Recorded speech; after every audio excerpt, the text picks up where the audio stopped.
नमस्कार, मी मयुरी आणि आपण पाहत आहात 7 स्टार न्यूज। पलूस नगर परिषदेच्या प्रभागातील स्थानिक प्रश्नांवर ठाम भूमिका घेणार असून बापूसाहेबांचं राहिलेलं स्वप्न पूर्ण करण्यासाठी माझी उमेदवारी असून विकास काय झाला हे नागरिकांच्या लक्षात येत आहे। नवनवीन विकास करायचा असेल तर राष्ट्रवादी पार्टीला निवडून द्यावं असं मत राष्ट्रवादी काँग्रेस पार्टीचे उमेदवार ज्योत्स्ना येसुगडे यांनी व्यक्त केले। प्रभागातील अत्यावश्यक समस्या, सुविधा विकास आणि शाश्वत प्रगतीसाठी सर्वांनी एकदिलाने सहकार्य करावे असे आवाहन त्यांनी केले। स्थानिकांच्या मूलभूत गरजा पूर्ण करणे, प्रभागाचा सर्वांगीण विकास घडवणे आणि प्रलंबित कामांना गती देणे या मुद्द्यांवर ते स्पष्टपणे भूमिका मांडत आहेत। नागरिकांनी एकजूट दाखवल्यास प्रभागाचा विकास वेगाने होईल असा विश्वासही त्यांनी यावेळी व्यक्त केला आहे। नमस्कार, मी ज्योत्स्ना विठ्ठलराव येसुगडे।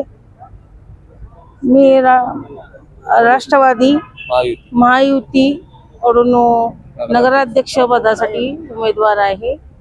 मला तुमच्या सगळ्यांचा आशीर्वाद पाहिजे, आशीर्वाद द्यावा हीच विनंती। Laxman Patil, 7 star news, Ishwarpur.